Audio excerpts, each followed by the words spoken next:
Assalamualaikum warahmatullahi wabarakatuh. Salam Indonesia. Hai anak-anak Indonesia, selamat pagi. Bapak ucapkan kepada kalian semoga kalian tetap dalam keadaan sehat-sehat selalu. Dan kali ini dalam video pembelajaran kita, kali ini untuk pembelajaran kelas 7, Bapak berharap kalian menonton video ini tetap untuk tidak di-skip. Ingat, pada pembelajaran kali ini kita akan belajar di materi pembelajaran tentang teks laporan hasil observasi. Di kompetensi 3.7 nanti kita akan mempelajari tentang bagaimana cara kita untuk mengidentifikasi dari informasi dari teks laporan hasil observasi dari buku pengetahuan terhadap apa yang dibaca ataupun diperdengarkan. Sementara nanti di 4.7 kita mencoba untuk menyimpulkan isi dari teks laporan hasil observasi dari buku pengetahuan dari apa yang dibaca ataupun diperdengarkan. Nah anak-anak, adapun tujuan dari pembelajaran kita kali ini, kita agar dapat siswa nanti untuk mengetahui dan mengidentifikasi tentang definisi pemahaman apa yang akan kita perdalam tentang teks laporan hasil observasi. Kemudian nanti kita akan mengetahui dan memberikan isi simpulan dari teks laporan hasil observasi tersebut. Baik anak-anak, di pembelajaran kali ini kita akan mencoba untuk belajar tentang menceritakan tentang kebesaran Tuhan yang Maha Kuasa. Pada bagian ini sebagai bukti bagi kita untuk mempelajari teks ini agar ciptaan-ciptaan itu yang diciptakan oleh Tuhan yang Maha Kuasa adalah sebuah hal yang harus kita hasil dari sebuah penelitian. Nah, penelitian yang kita ciptakan ini membentuk sebuah hal yang namanya hasil yang dipaparkan nanti secara sistematis. Inilah yang akan dipaparkan dalam teks laporan hasil observasi nanti.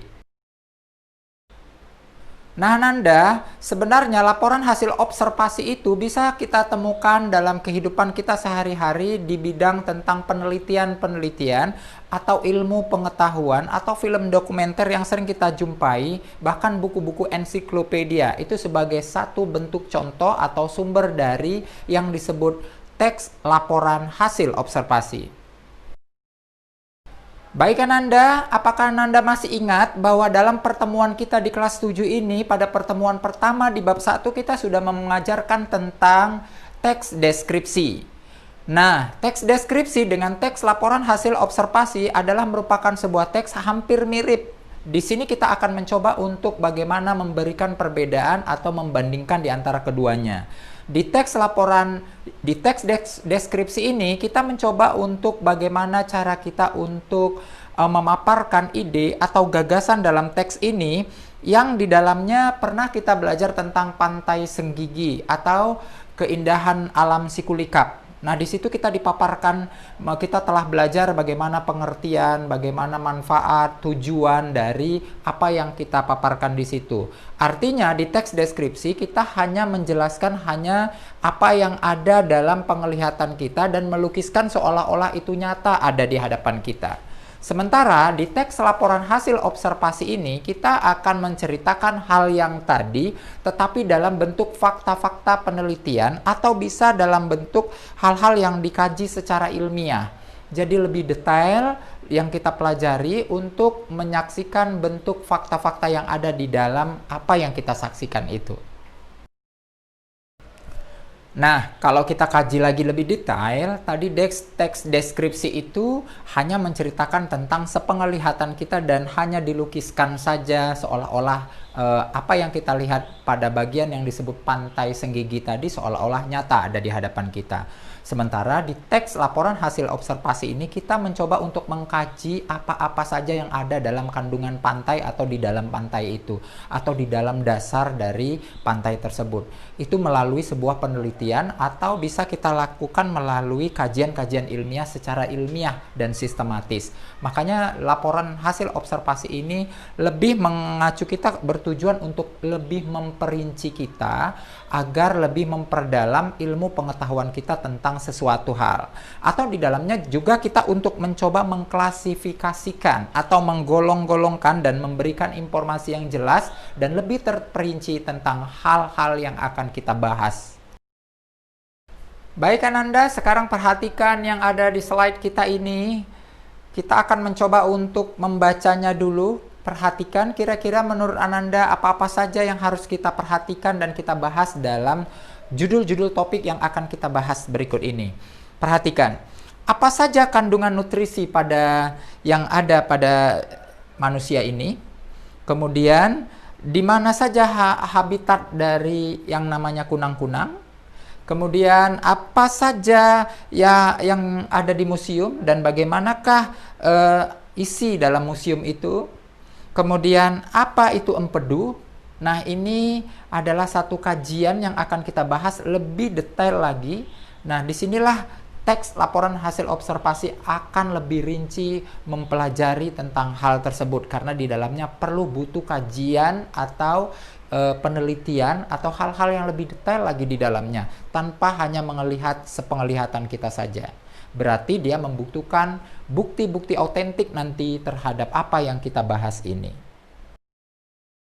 Baik Ananda, kita akan memperhatikan kedua teks. Yang pertama adalah teks berbentuk hutan bakau dan yang kedua tentang museum. Kita perhatikan untuk lebih jelasnya kembali. Baik, perhatikan, kita akan melihat teks laporan hasil observasi yang berjudul hutan bakau. Di paragraf pertama, Indonesia menjadi negara dengan hutan bakau yang paling luas di dunia, karena menurut Kementerian Negara Lingkungan Hidup, hutan itu mencapai 4,3 juta jiwa, 3 juta hektar. Kemudian di paragraf kedua, hutan bakau itu disebut juga sebagai hutan mangrove. Jadi di sini hutan bakau itu dijelaskan merupakan bagian ekosistem pantai dan hutan itu tumbuh di atas rawa-rawa berair, payau, dan terletak di garis pantai. Hutan bakau merupakan hutan yang tumbuh di wilayah pasang dan surut. Di paragraf selanjutnya, paragraf ketiga, menceritakan tentang hutan bakau itu terletak di pantai dan muara sungai. Jadi dia menceritakan tentang kondisi dan letak posisinya hutan bakau itu terletak di mana. Sampai di paragraf keempat, dia menceritakan tentang ciri khas dari apa yang dimiliki hutan bakau. Karena hutan bakau ini terlindung dari gelombang besar. Selain itu, hutan bakau ini terlindung dari arus pasang surut laut. Dan hutan bakau ini terletak di perbatasan laut, muara sungai, dan memiliki kadar garam payau. Maka di samping itu, ciri khas hutan bakau adalah airnya berawa-rawa. Kemudian di paragraf kelima, hutan bakau itu memiliki beberapa fungsi dan manfaat.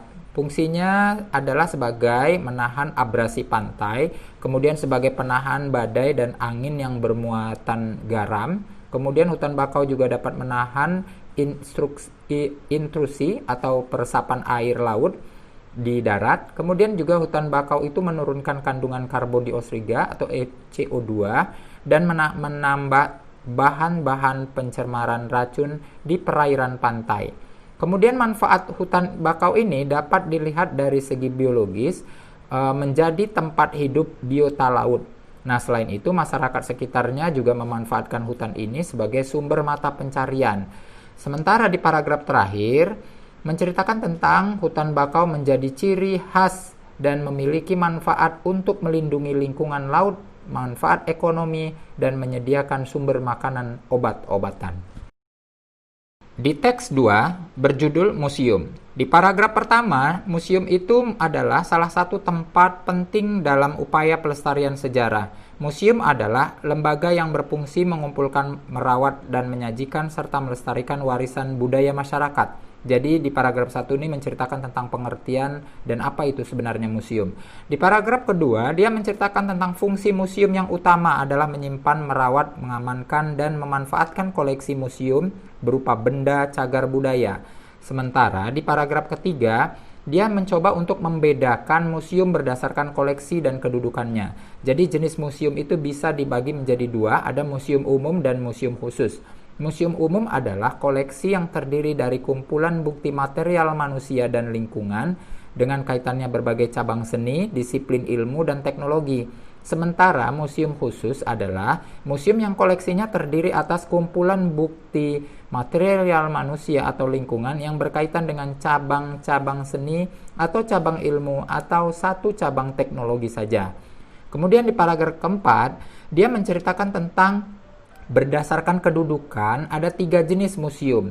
Yang pertama museum nasional, museum yang koleksinya terdiri atas kumpulan benda-benda yang berkaitan dengan bukti material manusia dan lingkungan seluruh wilayah Indonesia. Dan yang kedua, museum provinsi yang kaitannya itu hanya berdasarkan lingkungan di wilayah provinsi. Kemudian yang terakhir, museum lokal, yang museumnya itu terdiri atas kumpulan berdasarkan wilayah kabupaten dan kota madya. Nah, kita tadi sudah menyaksikan dan mendengarkan tentang 2 teks. Yang pertama tadi hutan bakau dan yang kedua tadi tentang museum.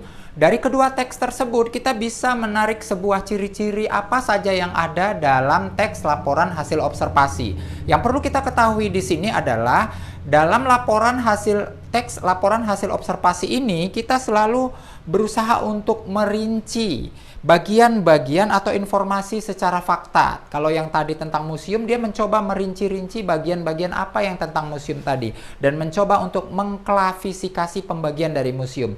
Sementara di hutan mangrove, kita tadi cuma mencoba untuk lebih memperinci kondisi dan keadaan bahwa tentang air payau yang ada di hutan mangrove tadi dan serta bagian-bagian apa saja yang ada dalam ekosistem hutan mangrove. Ini membuktikan bahwa di dalam kajian-kajian yang akan kita bahas tadi di kedua teks tadi, ini terbukti bahwa ini merupakan ciri-ciri dari teks laporan hasil observasi. Apa saja cirinya? Yang pertama, isinya itu selalu berbicara tentang konsep atau ilmu pengetahuan yang menceritakan tentang satu objek. Yang kedua, dari objek yang diceritakan tersebut, dia membahas sesuatu yang bersifat umum. Nah, dari hal yang bersifat umum nanti kemudian dia akan mencoba membahasnya lagi lebih terinci kembali dan secara sistematis. Dan yang terakhir, objek yang dibahas itu akan mencoba untuk didefinisikan, diklasifikasi, atau dijabarkan berdasarkan ciri-ciri dari objek tersebut. Seperti tadi tentang museum dan seperti tadi hutan yang disebut dengan hutan bakau. Baik, dari tadi kita mencoba untuk memberikan simpulan tentang pengertian dari teks laporan hasil observasi itu.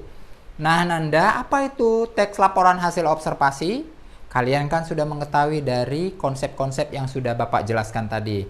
Yang pertama, dia sudah harus berbentuk informasi, kemudian dia harus ada fakta-fakta, berbentuk pengetahuan, disusun secara sistematis, dan dia disusun harus berdasarkan sebuah kajian ilmiah.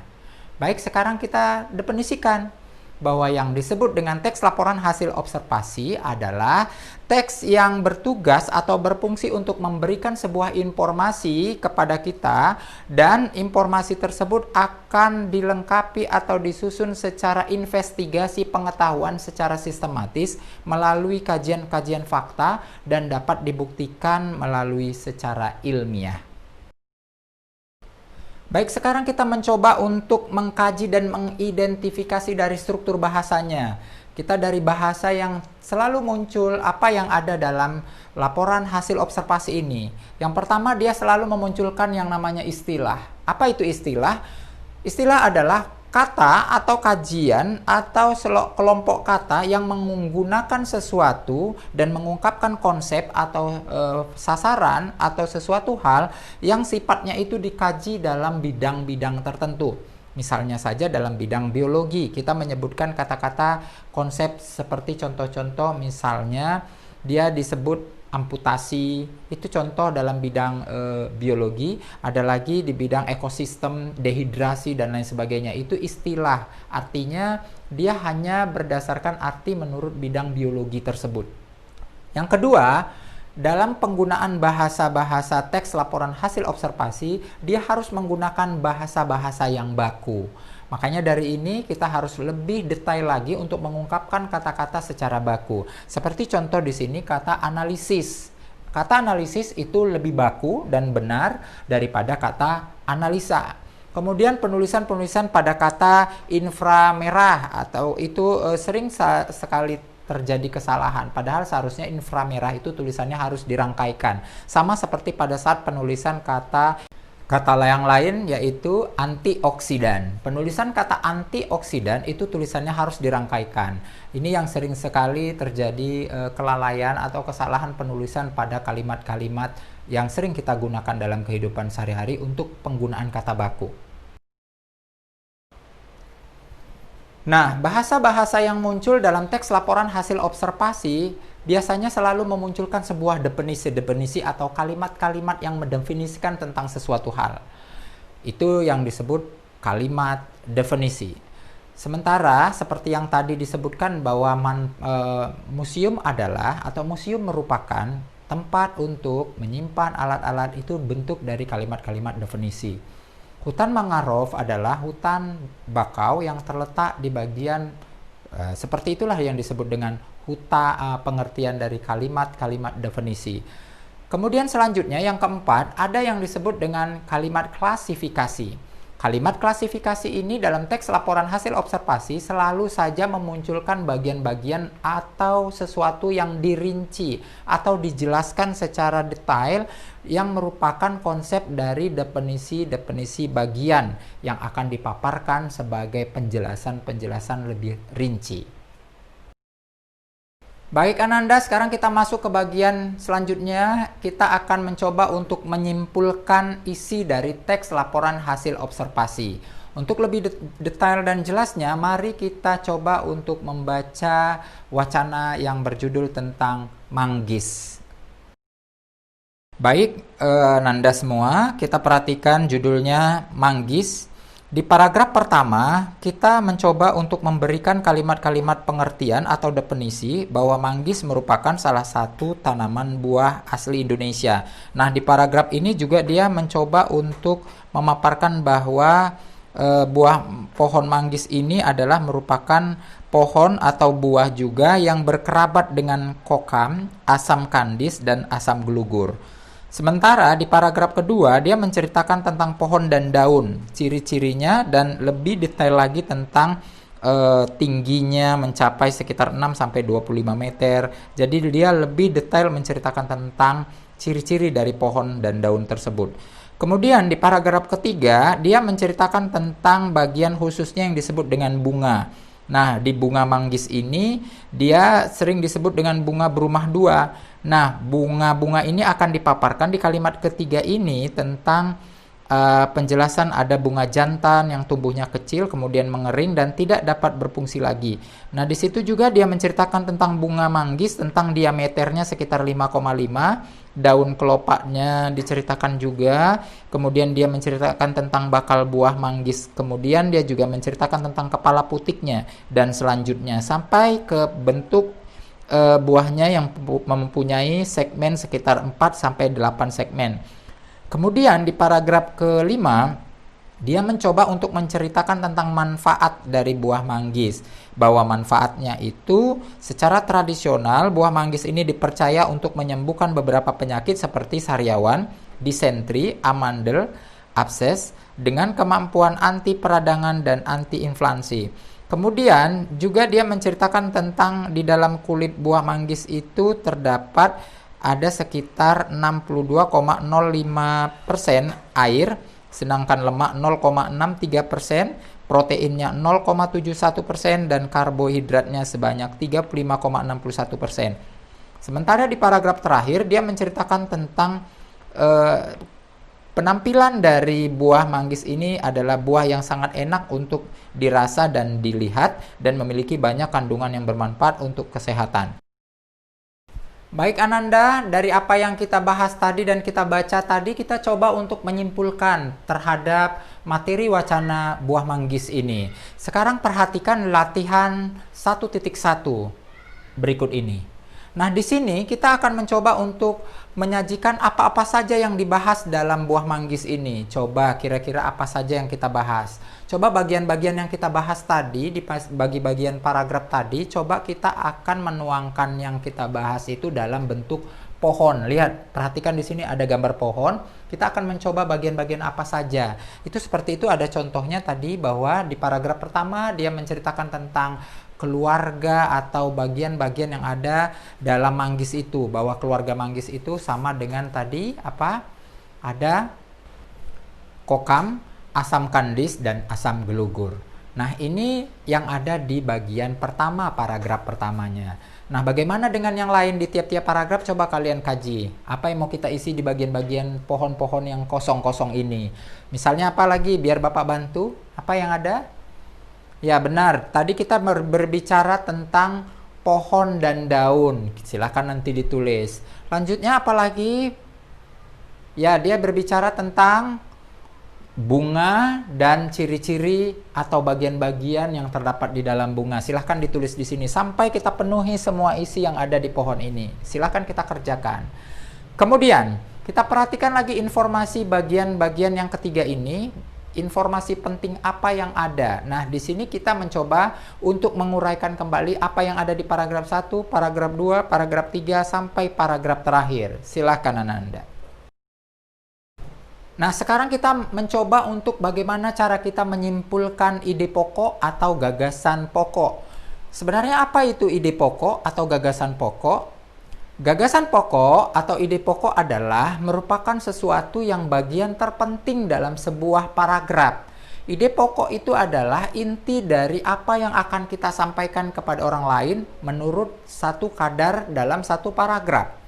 Biasanya dalam satu paragraf itu terdapat satu pokok pikiran utama dan beberapa pokok pikiran penjelas. Nah, pokok pikiran utama inilah yang disebut dengan ide pokok. Bagaimana cara kita menemukan ide pokok? Cara menemukan ide pokok itu bisa diketahui dengan 3 cara. 1. Ide pokok terdapat di awal atau yang disebut dengan paragraf deduktif. Letak intinya biasanya di bagian-bagian awal. Dan yang kedua, paragraf induktif. Letak intinya biasanya bagian di akhir. Dan yang ketiga, paragraf campuran.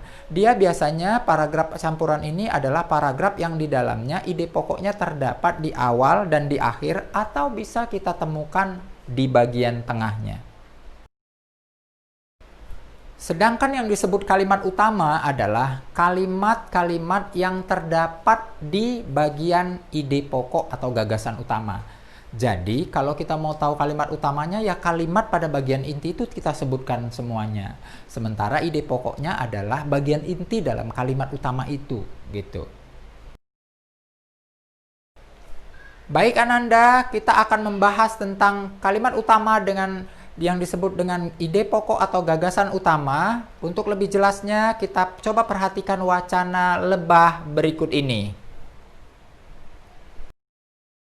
Baik, kita akan berbicara tentang paragraf yang berjudul lebah.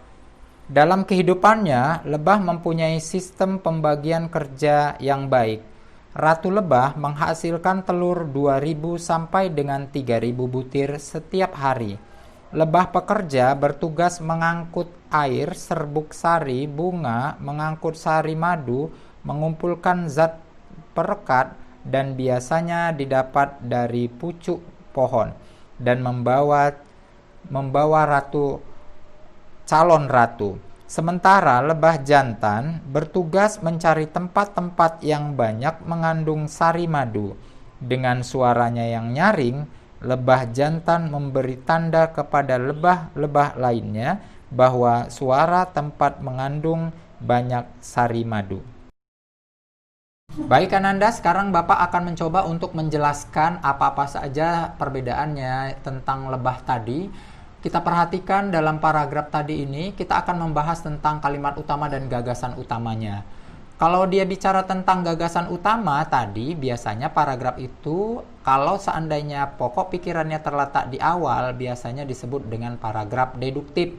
Bagaimana cara mengetahui kalau dia letak pokok pikirannya di awal? Biasanya dia memunculkan cerita yang bersifat umum atau hal-hal yang lebih umum akan dibahas di dalamnya. Di paragraf pertama dia menceritakan tentang lebah. Dan lebah itu diceritakan di situ memiliki sistem kerja, pembagian kerjanya masing-masing. Barulah di paragraf di kalimat-kalimat berikutnya dia menceritakan bahwa ada lebah jantan bekerjanya begini, ada juga tentang cerita lagi tentang calon ratu dan lain sebagainya. Ini membuktikan bahwa jenis paragraf ini adalah jenis paragraf deduktif karena letak pokok pikirannya itu ada pada bagian depan atau di awal tentang lebah yang mempunyai sistem pembagian kerja. Nah, kira-kira apa ya tentang kalimat utamanya? Maka kalimat utamanya itu mulai dari kalimat awal itu kita sebutkan. Dalam kehidupannya, lebah mempunyai sistem pembagian kerja yang baik. Kira-kira apa ya gagasan utamanya? Berarti gagasan utamanya, intinya dari kalimat utama itu. Apa intinya? Sistem pembagian kerja lebah yang baik. Nah, berarti dalam satu ide pokok atau dalam satu paragraf itu terdapat satu pokok pikiran utama. Apa tadi? Tentang sistem kerja lebah. Kemudian kita berbicara tentang pokok pikiran penjelasnya. Ada 3 tadi yang dijelaskan ya. Yang pertama tentang sistem kerja ratu lebah. Kemudian dia bicara tentang lebah pekerja dan bicara juga tentang lebah jantan. Apa pekerjaan dari ratu lebah? Kerjanya dia adalah bertelur. Bertelur dengan menghasilkan 2.000 sampai 3.000 butir telur. Sementara lebah pekerja, dia bertugas untuk mengangkut air, membawa serbuk sari dan mengumpulkan zat-zat yang ada. Kemudian lebah jantan dia bertugas untuk membawa tempat yang ada dari sari madu dan memberikan tanda kepada lebah lain untuk mengetahui tempat dari sari madu itu dengan suaranya yang nyaring. Nah, dari situlah kita mengetahui bahwa satu ide pokok terdiri dari beberapa pokok pikiran penjelas. Dengan demikian kita mengetahui bahwa kalimat utama adalah kalimat yang terletak pada inti yang menjadi bahasan dari gagasan utama. Baik Ananda, sebagai tugas pembelajaran kita hari ini Bapak memberikan sebuah wacana berjudul Kunang-Kunang. Silakan Ananda baca judul tersebut dan wacana ini setelah Ananda baca, coba kalian nanti silahkan buat simpulannya.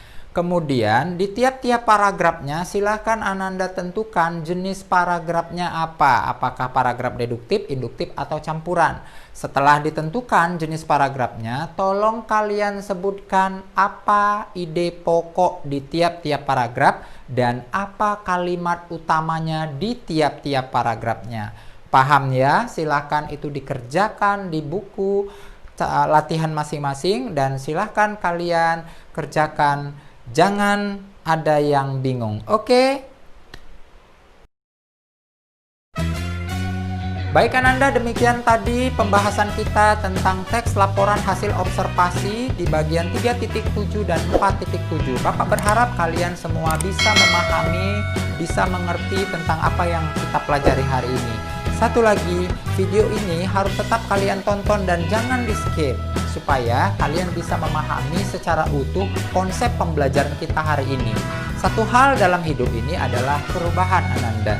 Jadi kita akan mengubah konsep-konsep kita yang selama ini berbentuk opini-opini, kita akan buktikan dalam bentuk faktual-faktual secara penelitian sehingga kita bisa mempelajari konsep ini. Karena konsep ini adalah konsep yang berbentuk tentang teks laporan hasil observasi yang melalui sebuah tahapan penelitian.